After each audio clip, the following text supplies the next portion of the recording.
అక్రమంగా గంజాయిని తరలిస్తున్న అంతర్రాష్ట్ర మాదక ద్రవ్యాల ముఠాను మిర్యాలగూడ పోలీసులు పట్టుకున్నారు. ఒడిశా రాష్ట్రం నుంచి ఏపీ మీదుగా మిర్యాలగూడకు గంజాయి తరలించి విక్రయిస్తున్న 14 మందిని అరెస్టు చేశారు. వారి వద్ద నుంచి 7 కిలోలకు పైగా గంజాయిని, ఓ కారును, 3 బైకులను స్వాధీనం చేసుకున్నారు. మరికొంతమంది పరారీలో ఉన్నారు. ఈ మేరకు కేసు వివరాలను మిర్యాలగూడ డీఎస్పీ రాజశేఖర్ రాజు మీడియాకు వెల్లడించారు. గంజాయి అక్రమ రవాణాకు పాల్పడిన, సేవించిన కఠిన చర్యలు తప్పవని ఆయన హెచ్చరించారు.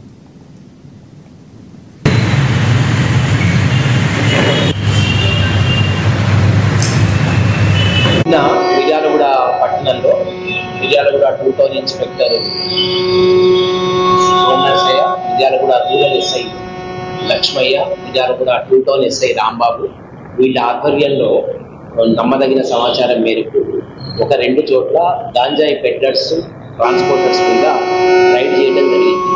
ఈ క్రమంలో మిర్యాలగూడ రూరల్లో ఒక కేసు, మిర్యాలగూడ 2 టౌన్లో ఒక కేసు 2 కూడా నమోదు చేయబడ్డాయి. ఈ కేసులో మిర్యాలగూడ రూరల్ పోలీస్ స్టేషన్లో జరిగిన కేసులో మనకి ఈ పల్నాడు జిల్లా నుంచి ఈ గాంజాయి తీసుకొని వచ్చేవాడు 2 ముఖ్యమైనటువంటి ట్రాన్స్పోర్టర్స్ని పట్టుకోవడం జరిగింది. వాళ్ళ పేర్లన్నీ కూడా మీకు ప్రెస్ నోట్లో డీటెయిల్గా ఇచ్చినాము. అదేవిధంగా ఇంకొక ట్రాన్స్పోర్టర్ని మిర్యాలగూడ 2 టౌన్ ఏరియాలో పట్టుకున్నారు. వారితో పాటుగా మిర్యాలగూడ పట్టణంలోని సీతారాంపురము, హౌసింగ్ బోర్డ్ కాలనీ,